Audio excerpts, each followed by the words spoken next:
Lestrade handling this thing by himself? Well, after all, he does represent the official police, you know. Him doing the questioning and looking under the seat cushions for diamonds. We won't know any more when we're through. We do now. I could do it better myself. Why don't you, old fellow? Huh? Don't you? I think I will. Probably find out just as much as Lestrade will anyway. I'll do it at once. Oh, where you came from? Stop, sir. Oh, it is.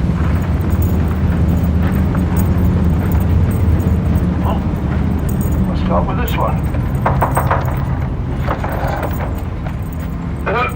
Yes? My name's Watson. Dr. Watson. Oh. To what am I indebted for this intrusion? Well, I've got to ask you one or two questions. What you're doing on the train, where you're going, things like that, you know. Why? Customary.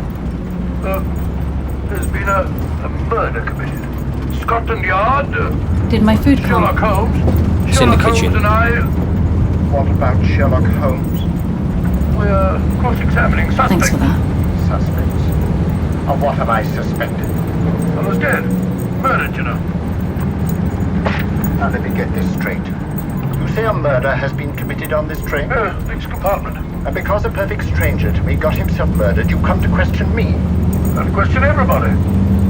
Are you a policeman? No? Then by what right do you force your way into my compartment?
If you need anything, just call.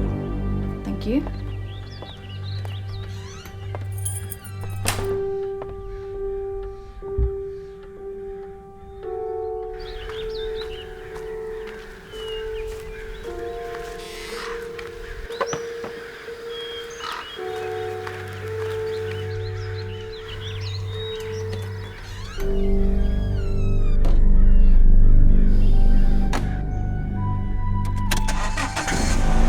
Excuse us, will you?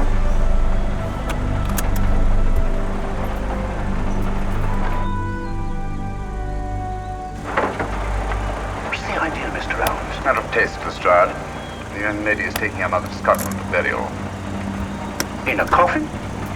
That is the customary method, I believe. Lestrade, I think we'll take a look at that coffin. Might prove interesting. I was about to suggest that very thing myself, Mr. Holmes. Conductor, I'll have a look in the luggage van. This way, sir.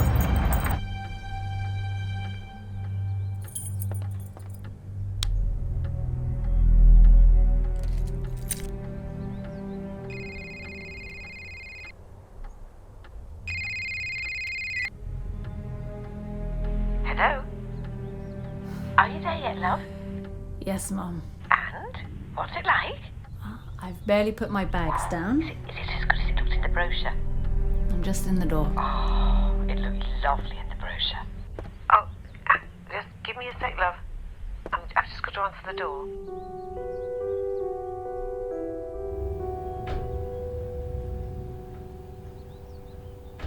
Sorry, love, that was just a package for Dad. So, what's the impression? So far, so good. I'll call you later and report. Do, love, do. Your dad will want the complete lowdown. Of course, Mum. Let me get settled and I'll call you soon as. Okay, love. Dad sends kisses. Yeah, kisses back. Love you. Love you. Love you, sweetheart.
Hi, Dad.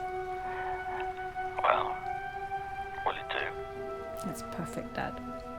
Oh, guess what? I am the first person to stay here. It's been renovated. Ah, excellent. Excellent. Book 5, love. It's fine, Dad. It'll come. It always does. I just need a couple of days cooling off, and I'll be able to jump right in. That's my girl. Sophie in the book corner told me that books 1 to 3 have completely sold out. They have another lot to order. Sophie's lovely. Tell her thanks from me for keeping the flag flying. I know you're being kind, Squirrel. She's aware it's only a village bookshop, but we're proud of you. That's all. No one else from this quaint corner of the world has ascended to such dizzy heights. I'm not exactly J.K. Rowling, Dad. Well, she wasn't either, until Hollywood came calling. I think you'll find she's always been J.K. Rowling. You know what I mean. Look, your old dad is proud of you. You're following what burns inside and making a bloody good living, so you keep that fire lit. Thanks, Dad. That means the world to me, you know it does. Now stop worrying. I know. I just don't like to think of you being unhappy, that's all. It breaks my heart. Stop, Dad. You'll make me cry again. Well, it'll get sorted one way or the other. Okay, love. Well, you enjoy your night and keep me in the loop. We'll talk tomorrow. Or the day after. Yeah, of course, Dad. Dad, I love you. And I love you too, Squirrel.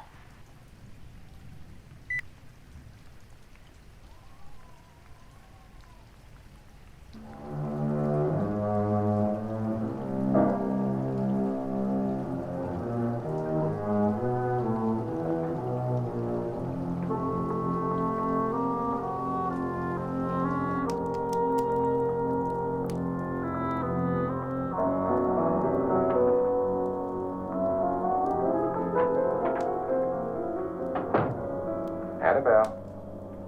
Our guests are here, unfortunately still alive. Is your face on yet?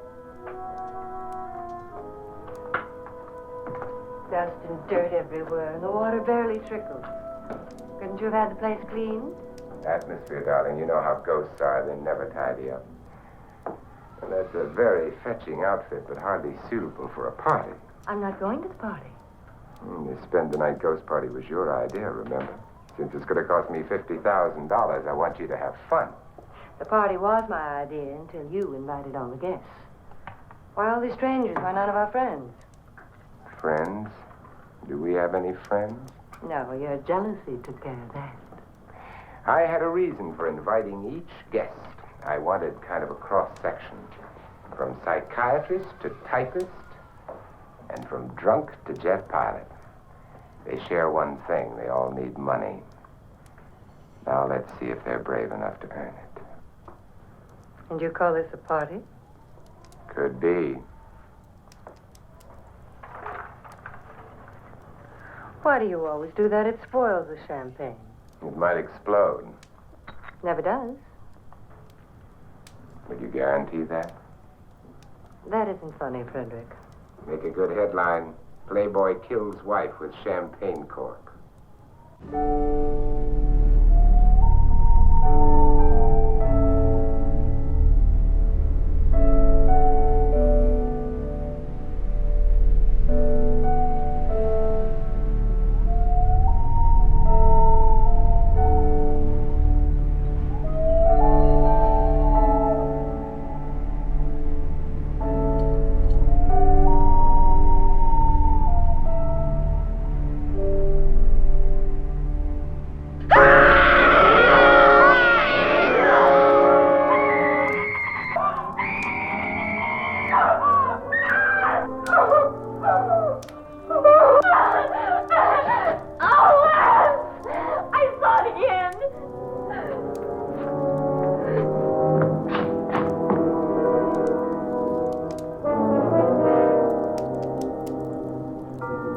Where'd it come from? From in here.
Aesop's Fables, a new translation by V.S. Vernon Jones, with an introduction by G.K. Chesterton, 1912 edition. Introduction. Aesop embodies an epigram not uncommon in human history. His fame is all the more deserved because he never deserved it. The firm foundations of common sense, the shrewd shots at uncommon sense that characterize all his fables, belong not to him, but to humanity. In the earliest human history, whatever is authentic is universal, and whatever is universal is anonymous. In such cases, there is always some central man who had first the trouble of collecting them, and afterwards the fame of creating them. He had the fame, and on the whole he earned the fame. There must be something great and human, something of the human future and the human past in such a man, even if he only used it to rob the past or deceive the future. The story of Arthur may have been really connected with the most fighting Christianity of falling Rome, or with the most heathen traditions in the hills of Wales.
Many, the frost of custom has made even these imposing annual ceremonies cold and lifeless.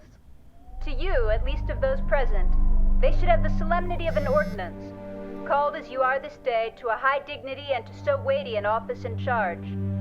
You have chosen your genius, have passed beneath the throne of necessity, and with the voices of the fatal sisters still in your ears, will soon enter the plain of forgetfulness, and drink of the waters of its river. Ere you are driven all manner of ways, like the souls in the tale of Air the Pamphylian. Footnote. The Republic, Book 10. End footnote. It is my duty to say a few words of encouragement, and to bid you, in the name of the faculty, Godspeed on your journey. I could have the heart to spare you, poor, careworn survivors of a hard struggle, so lean and pale and leaden-eyed with study. And my tender mercy constrains me to consider but two of the score of elements which may make or mar your lives, which may contribute to your success or help you in the days of failure. In the first place, in the physician or surgeon, no quality takes rank with imperturbability. And I propose for a few minutes to direct your attention to this essential bodily virtue.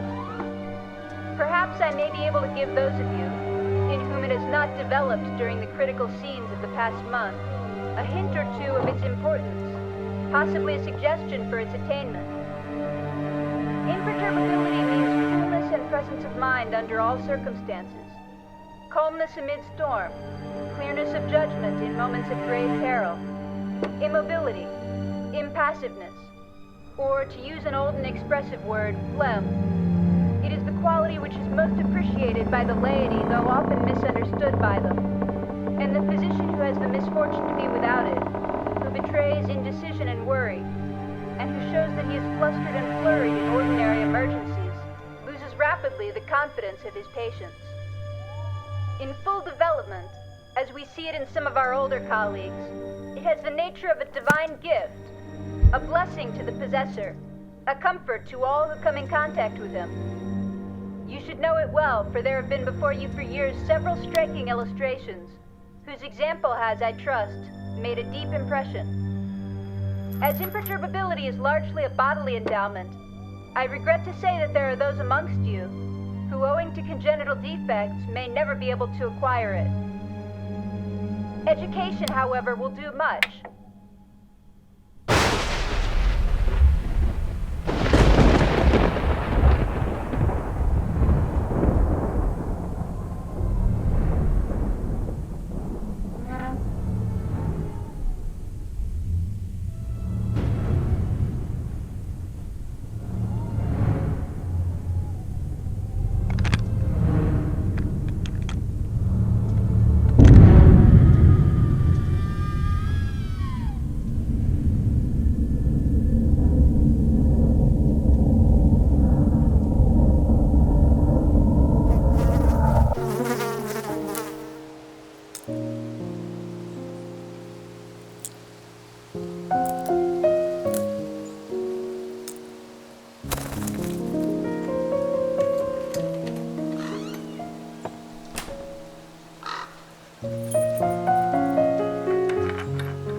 Hi, David. Hey, how are things? I've only just arrived, David. And frankly, this is annoying. Look, I just want you to know that I'm thinking about you. All the time, actually. Wow. Wow, what? That is some reformation in 24 hours. I love you, Anna. You know that. I'm always thinking about you. And you were thinking of me when you had your tongue inside of Addison's mouth at your work, do? We were drunk. I don't even particularly like Allison. Oh. Well, that's lovely. So I can expect you to grab the first woman on Oxford Street on a Saturday afternoon as we're out shopping on a whim, on a compulsion. Don't be childish, Anna. Look, it's never happened before and it'll never happen again. I'm sorry, for fuck's sake. The apology of the century. I'm sorry, for fuck's sake. Look, David, I appreciate you thinking of me and making an effort. But I need... Yes, me. I need time alone here to write the book that I am under contract to deliver on time. And now, figure everything out. I understand that, but... Please, David. I hear what you're saying. I take it on board and I appreciate it. But it would mean so much more to me if you respect my need to have this time alone. Can you do that for me? Yes, Anna. I can do that. Thank you. I'll be in touch. You can count on that, okay? Okay. I'll wait to hear from you. Thank you, David. And we'll talk soon. My agent's calling. Okay, Anna. Okay. Settled in? It's wonderful. So, what's our plan? First 3 chapters, delivery as soon as possible. Absolutely. Full chapters. As close to finished as possible. Outside editorial suggestion, of course. I'm on it, Stephen. I won't let you down. Do I ever? It has been close to the wire. Several times. But today's a new day. With a new hideaway and a fresh perspective. Am I wrong? You're not wrong, Stephen. I've already made a start. You know the terms of the advance and the contractual stipulations to deliver chapters to deadline, so I will leave you to your sterling efforts.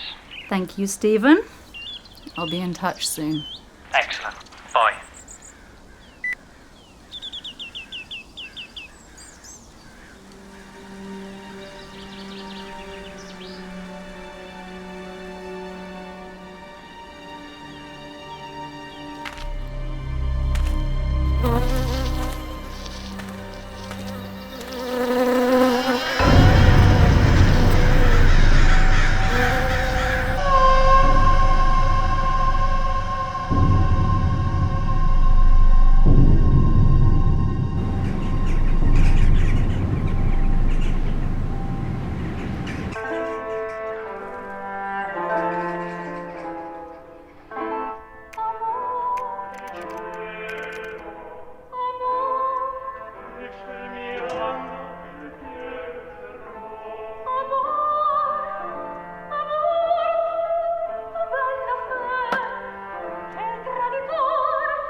My place.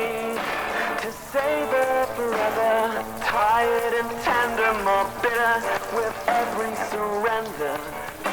But every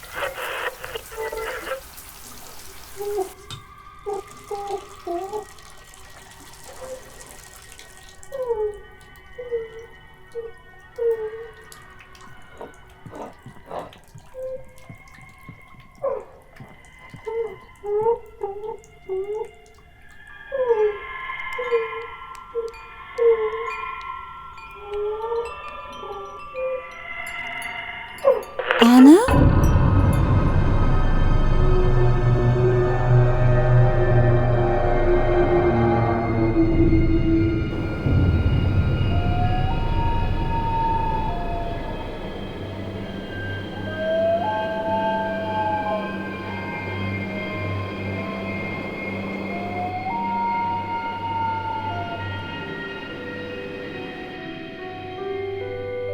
Tell Mom I haven't even been slightly tipsy yet. I'll do that, love. I think this house is haunted, Dad. Oh, here we go. Seriously, Dad. There have been some odd happenings. Such as? Voices, sensations. Do you remember the time when you were 16? Here we go. No. Listen. Okay, Dad. Do you remember? You were 16 and you held a vigil, an all-night vigil, at the cemetery because you were guaranteed a visitation from the Red Lady of Midsummer's Eve. I was a child. True, but... No buts. But there is a pattern when it comes to things that go bump in the night with you, Squirrel. All right, Dad. So maybe there's an element of wishful thinking, but this is different. It's different. Love, look, I have to bring your mother her tea and hot water bowl, so I better sign off. You know the score. The last servant, etc., etc., etc. Okay, Dad. And keep me in the loop. Of course, I know, Dad. Love to you and Mom. Night, Squirrel. T-minus 10, 9, 8, 7, 6, 5, 4, 3, 2, 1, 0. Ignition. Liftoff. Liftoff. 30 minutes after the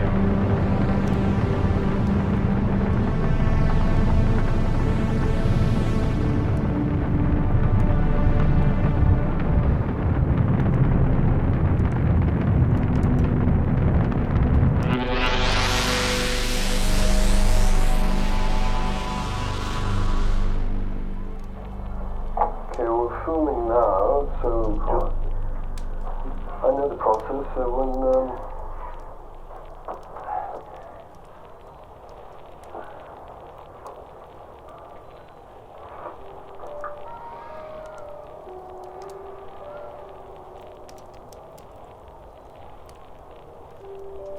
can you tell us who you are? My name is Julie. Who are you? First off, Julie, we're not here to harm you. We just want to talk briefly. I'd like to know who I'm talking to first. No, of course, Julie, that's fine. My name is Simon. Hello, Simon. Can you, Julie, tell us where you are? Right, silly. Am I? You mean you don't know where you are? No, of course, Julie. I just want to hear it from you. Why, Figgis, of course. Yes, Julie. You like the sound of my name? Do you mind, can I ask your full name? Go on then. Alright, Julie. What is your full name? Julie Ann Price. I'm 15. 16 on February 1st. Will that be you? Thank you, Julie. You're very serious, Mr. Simon. Am I? What's this about? Well, this may seem like a strange question, but I just ask that you please play along. Go on then, you are odd. Alright, Julie. What year is it? You're off your rocker, you. Play along, please. Bloody hell, it's 1941 at all. Of course. Yes. I Simon, you should too. Should I? Pull the blackout. Can't have Jones spotting pointing lights and keeping us in our beds, can we? That's a very wise move, Tilly. What's that over there? Behind your red. What do you mean, Tilly? Oh dear God.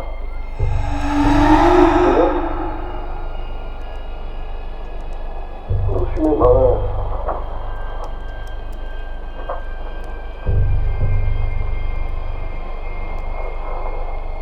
You all right?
am waiting.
Hollywood.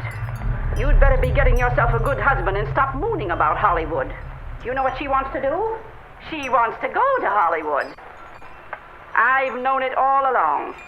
I've seen her making faces in the mirror and talking to herself. That's what comes of your movies. Why, what would you do if you did go to Hollywood? I'd be an actress. I would, I tell you. I've always known I could. Guys, wouldn't it be wonderful to have a movie star in the family?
Emma Hart, June 8th, 1939.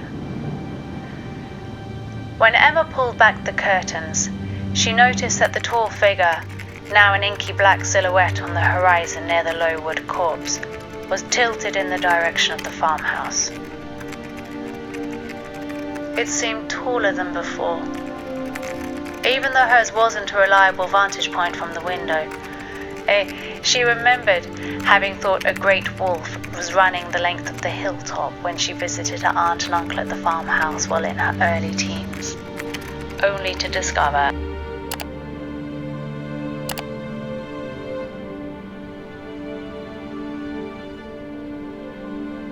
that it was an errant sheepdog hunting rabbits. It was Farmer Stilgo's sheepdog, in fact, but that was a whole other mystery, since solved. Emma closed the curtain with as much nonchalance as she could muster under the circumstances and walked quickly to the stairs that led to the upper floors. She bounded them 3 steps at a time, and when the first landing was reached, she made her way to the small window at the center of the house for a better look at the ridge.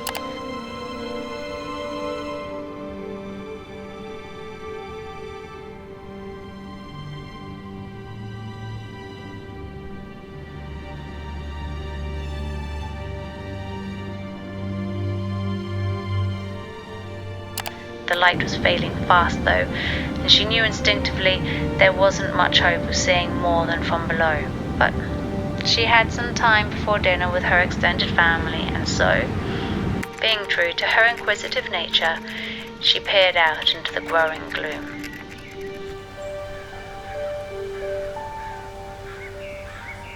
Well, I wouldn't call it a fender bender, but there is a sizable dent in the passenger door.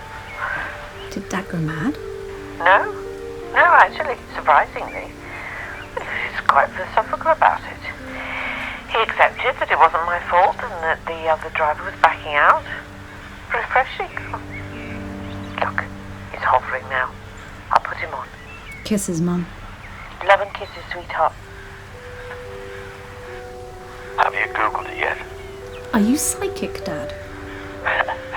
Perhaps. A little. I nearly did, but I can't get distracted from the work. Just too many draconian conditions. Well, if I was there, I wouldn't be able to resist it. And you know what your dear old mum says? I'm a chip off the old block.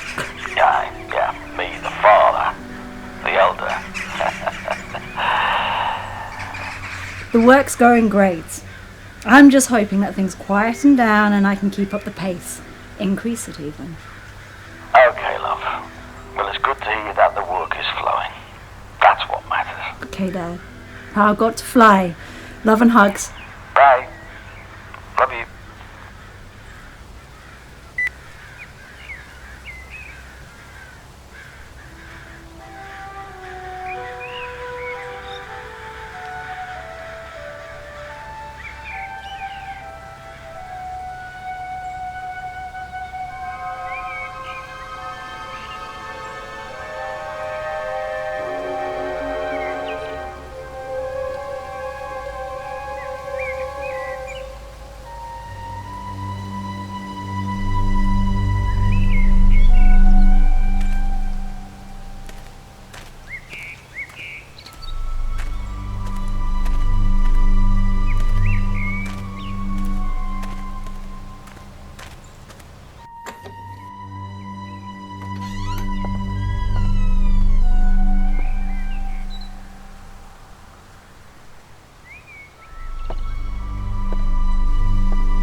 Thou, O Lord, who stillest the raging of the sea, hear us and save us that we perish not.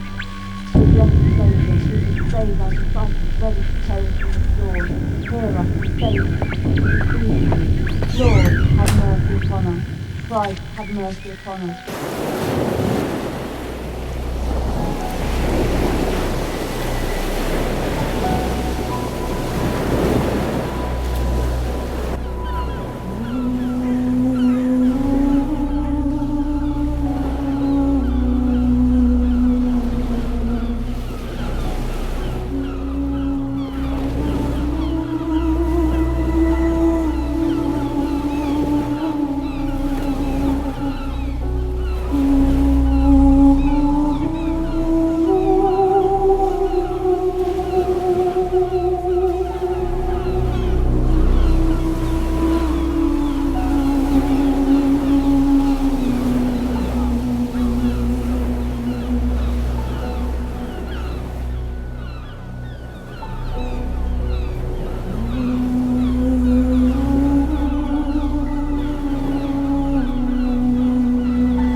The house was built for a sea captain called Nigel Meeks in 1875.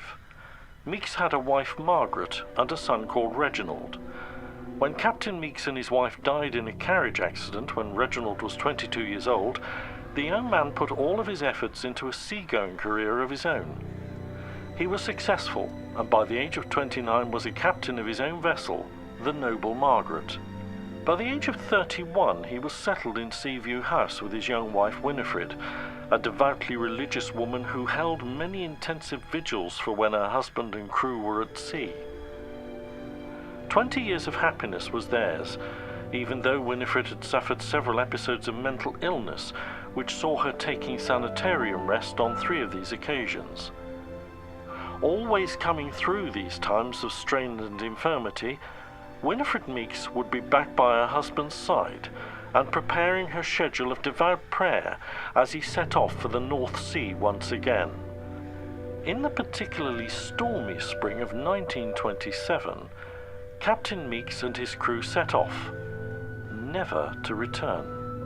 The locality was devastated by this loss, as many had husbands and sons crewing the vessel, and it wasn't long before Winifred Meeks, and her own private determinations to pray for her husband's safe return, was forgotten. Winifred believed that if she scourged herself with green branches and restricted her intake of food and water, her personal suffering would strengthen her husband's resolve to make it home to her. She continued to pray and scourge and restrict her food until she eventually succumbed to malnutrition. She was discovered starved to death in the attic room of the house where she had built a shrine to her husband and his safe return. Several people over the years have experienced sightings of the ghost of Winifred Meeks at Seaview and near the lighthouse where in life she had held other vigils.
here. Hi, I Stephen. shall come down and occupy it for a bit. It'll be company for you. Something for me? 3 chapters finished. Almost. Emailing them over tomorrow. Fantastic, Kenna. We're on track. Even if changes are suggested, we're delivering as promised and agreed contractually. A few bumps in the night here have inspired the creative process on this one. But not ghosts, Anna. Just do me a favour and get some proper sleep. Don't let your imagination run into fantastical arenas that affect your real-life abilities to separate fact from fiction. Of course, Stephen. We must deliver. I will email you tomorrow.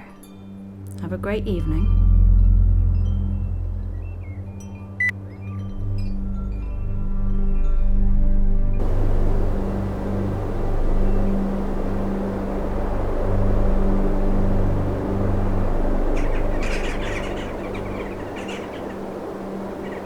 Take a look. There will be light enough for that. That's the ruins of which Disney was talking. I don't exactly know where they are, by the way, but I expect I can hardly help stumbling on them. This he accomplished, I may say, in the most literal sense, for in picking his way from the links to the shingle beach, his foot caught, partly in a gorse root, and partly in a biggish stone, and over he went. When he got up and surveyed his surroundings, he found himself in a patch of somewhat broken ground, covered with small depressions and mounds. These latter, when he came to examine them, proved to be simply masses of flints embedded in mortar and grown over with turf. He must, he quite rightly concluded, be on the site of the preceptory he had promised to look at. It seemed not unlikely to reward the spade of the explorer. Enough of the foundations was probably left at no great depth to throw a good deal of light on the general plan. He remembered vaguely that the Templars, to whom this site had belonged, were in the habit of building round churches, and he thought a particular series of the humps or mounds near him did appear to be arranged in something of a circular form. Few people can resist the temptation to try a little amateur research in a department quite outside their own, if only for the satisfaction of showing how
the turf was gone, removed by some boy or other creature. Fere nature. It might, he thought, be as well to probe the soil here for evidences of masonry, and he took out his knife and began scraping away the earth. But now followed another little discovery. A portion of soil fell inward as he scraped, and disclosed a small cavity. He lighted one match after another.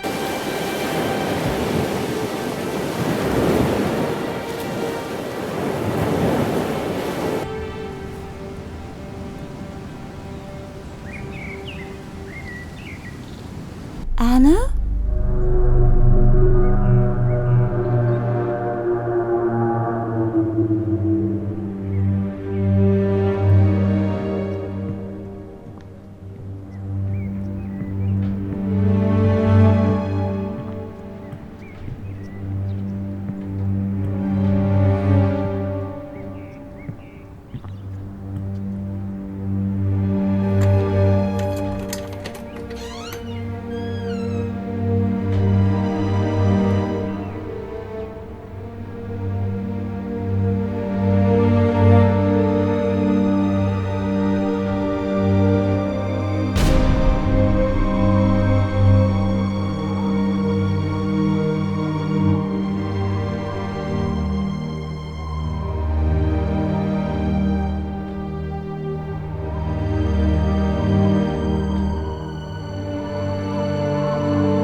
woman of your age, and especially with asthma, needs extra rest with pneumonia.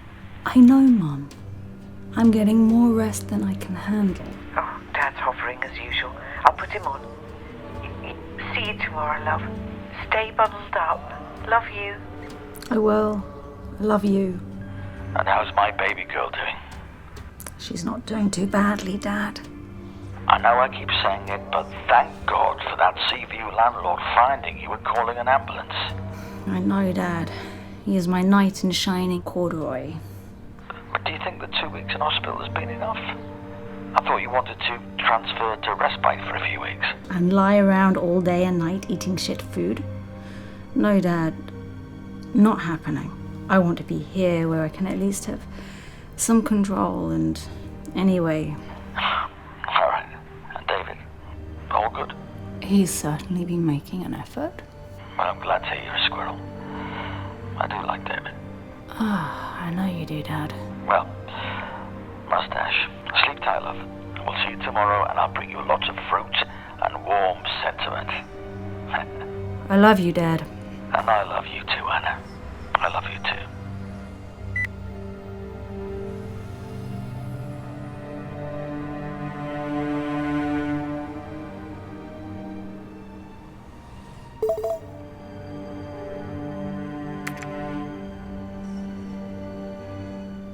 Dear Miss James, thank you for your email. Our studies of this property and numerous investigations have shown that no one has successfully lived at Seaview since the tragic deaths of Captain and Mrs. Meeks.